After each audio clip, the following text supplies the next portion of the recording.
SPT test সম্পর্কে আমাদের অনেকেরই ধারণা আছে। সাধারণত বিল্ডিং, ব্রিজ বা যে কোনো ধরনের অবকাঠামোর ফাউন্ডেশন ডিজাইনের জন্য এই টেস্ট সম্পাদিত হয়ে থাকে, যা সাধারণের কাছে সয়েল টেস্ট নামে পরিচিত। আর সঠিক ফাউন্ডেশনের জন্য এই টেস্ট অত্যন্ত গুরুত্বপূর্ণ। এই টেস্ট দুটি পর্যায়ে সমাপ্ত হয়, যথা মাঠ পর্যায় এবং ল্যাবরেটরি পর্যায়। আমরা অনেকেই মাঠ পর্যায়ে সয়েল টেস্ট কাজ দেখেছি, এমনকি নিজের কোনো বিল্ডিং এর জন্য এই টেস্ট করিয়েওছি। কিন্তু এই টেস্টে ব্যবহৃত যন্ত্রপাতির সঠিক ধরন বা স্পেসিফিকেশন কি, সেই ব্যাপারে আমাদের অনেকেই কিছু জানি না। এমনকি অনেক ছোটখাটো সয়েল টেস্ট কোম্পানিরও এই ব্যাপারে যথেষ্ট অজ্ঞতা রয়েছে। আর যন্ত্রপাতি ঠিক না থাকলে টেস্ট রেজাল্ট কতটা ঠিক থাকবে সেটা অনুমান করতে নিশ্চয়ই রকেট সায়েন্টিস্ট হতে হয় না। তাই আপনার বিল্ডিং এর সয়েল টেস্ট কাজ শুরুর আগেই মাঠে সরবরাহকৃত যন্ত্রপাতিগুলো সঠিক আছে কিনা তা ASTM স্পেসিফিকেশনের সাথে মিলিয়ে নিন এবং সঠিক সয়েল টেস্ট নিশ্চিত করুন। সয়েল টেস্টের আপাতমস্তক সিরিজের আজকের পর্বে, অর্থাৎ 16তম পর্বে, আমাদের আলোচনার বিষয় এসপিটি টেস্টে মাঠ পর্যায়ে ব্যবহৃত যন্ত্রপাতির সঠিক ধরন বা ASTM স্পেসিফিকেশন। নাহমাদুহু ওয়া নুসাল্লি আলা রাসূলিহিল কারীম। বিসমিল্লাহির রহমানির রহিম। সম্মানিত দর্শক শ্রোতা, আসসালামু আলাইকুম ওয়া রাহমাতুল্লাহ। আপনারা দেখছেন সাবসয়েল ইঞ্জিনিয়ার্স এবং সাথে আছি আমি আবু মাহসেন মোহাম্মদ সাজ্জাদ। আশা করছি আজকের ভিডিওটি সয়েল টেস্টের সাথে সম্পৃক্ত সকলের জন্য এবং শিক্ষানবিশ প্রকৌশলীদের জন্য অত্যন্ত গুরুত্বপূর্ণ হতে যাচ্ছে। সুতরাং লাইক, কমেন্টস, সাবস্ক্রিপশন, ফলো ইত্যাদি অ্যাক্টিভিটির মাধ্যমে পাশে থাকুন এবং ভিডিওটি সম্পূর্ণ মনোযোগের সহিত উপভোগ করুন। সয়েল টেস্টের আপাতমস্তক সিরিজের মাধ্যমে আমরা ইতিপূর্বেই ঘোষণা দিয়েছিলাম যে সয়েল টেস্টের খুঁটিনাটি সব বিষয় আপনাদের সামনে তুলে ধরব। যেমন সয়েল টেস্ট কি, কেন, কোথায় করবেন, কাকে দিয়ে করাবেন, আপনার সয়েল টেস্ট ফার্মের মাঠ পর্যায়ে সরবরাহকৃত যন্ত্রপাতিগুলি সঠিক আছে কিনা, স্পেসিফিকেশন ঠিক আছে কিনা এবং মাঠ পর্যায়ের কাজের পদ্ধতি ঠিক আছে কিনা, সয়েল টেস্ট চলাকালীন সময়ে মাঠ পর্যায়ে আপনার কি ভূমিকা হবে, সয়েল টেস্ট রিপোর্ট কি, কোথায় ব্যবহার করবেন, কিভাবে বুঝবেন ইত্যাদি সমস্ত খুঁটিনাটি বিষয় আপনাদের সামনে এই সয়েল টেস্টের আপাতমস্তক সিরিজের মাধ্যমে তুলে ধরা হবে ইনশাল্লাহ। ইতিমধ্যে আমরা বেশ কিছু পর্ব, বেশ কিছু আলোচনা নিয়ে এই আমাদের চ্যানেলে আপলোড করেছি এবং বাকিগুলিও ইনশাল্লাহ আমরা ধারাবাহিকভাবে বিভিন্ন পর্বের মাধ্যমে আপনাদের সামনে তুলে ধরব।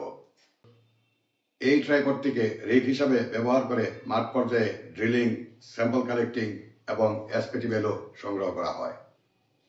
মূলত বোরহোলের সঠিক ভার্টিক্যাল অ্যালাইনমেন্ট, স্যাম্পল এবং এসপিটি সংগ্রহের জন্য একটি ক্লিন এবং ওপেন বোরহোল তৈরি করতে এই ট্রাইপডটির সাহায্য নেওয়া হয়। এসপিটি ট্রাইপড পাইপ একটি কাঠামোগত ফ্রেম হিসেবে কাজ করে।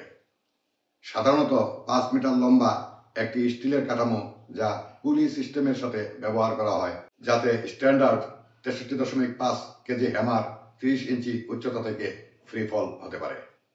ট্রাইপড হচ্ছে একটি সহায়ক উপাংশ এবং এর সুনির্দিষ্ট মাত্রা নির্মাতাদের মধ্যে পরিবর্তিত হতে পারে, যতক্ষণ না এটি প্রয়োজনীয় স্ট্যান্ডার্ড পরীক্ষার পরামিতিগুলিকে সহজতর করে।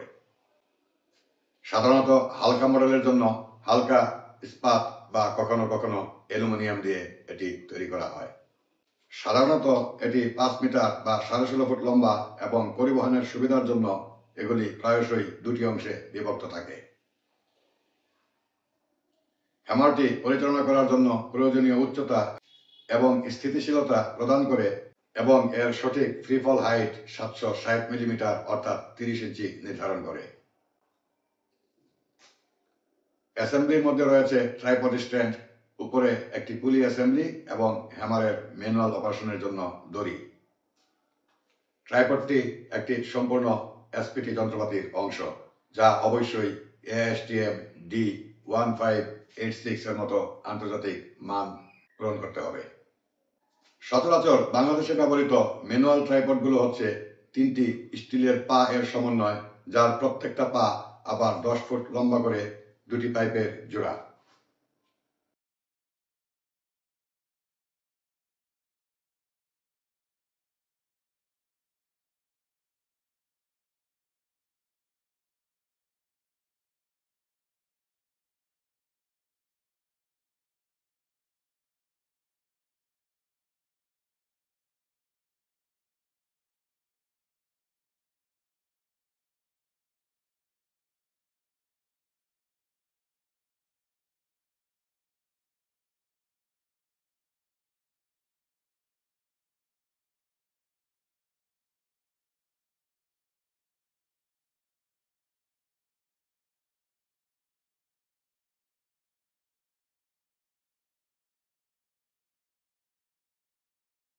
অতিরিক্ত কম্পন এড়াতে পাইপগুলির ডায়ামিটার 3 ইঞ্চি ও ওয়াল থিকনেস 5 মিলিমিটার হয়ে থাকে।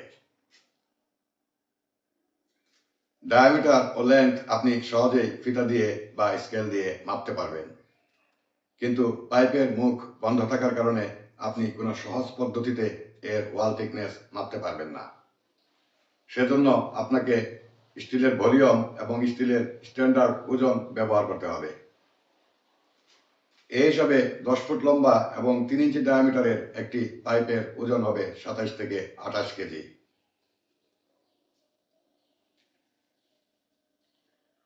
আর এই ট্রাইপড অ্যাসেম্বলির মধ্যে রয়েছে একটি পুলি অ্যাসেম্বলি। পুলিটি ট্রাইপডের উপরের মাথায় হুক দিয়ে ঝোলানো থাকবে এবং পুলির বিশেষ কোনো স্পেসিফিকেশন নাই, তবে এটি ফ্রিলি মুভমেন্টের সুযোগ থাকতে হবে এবং এর ভিতর দিয়ে 1 ইঞ্চি ডায়ামিটারের দড়ি টানার ব্যবস্থা থাকতে হবে।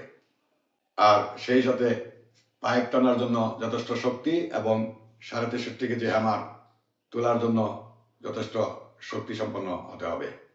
এরপর আমাদের আলোচনায় থাকবে cutter, SPT spoon, Shelby tube, casing pipe, drilling fluid ইত্যাদি। তবে আজকের আলোচনা এ পর্যন্তই। তো সম্মানিত দর্শক শ্রোতা, ভিডিওটি ভালো লেগে থাকলে বা ইনফরমেটিভ মনে হলে আপনাদের যার যার নিজস্ব সোশ্যাল মিডিয়া টাইমলাইনে শেয়ার দিতে পারেন, অর্থাৎ রেখে দিতে পারেন। আর দেখা হবে পরবর্তী পর্বে অন্য কোনো উপাংশের স্পেসিফিকেশনের আলোচনা নিয়ে। ততক্ষণ ভালো থাকুন, সুস্থ থাকুন। আল্লাহ হাফেজ। আসসালামু আলাইকুম ওয়া রাহমাতুল্লাহ।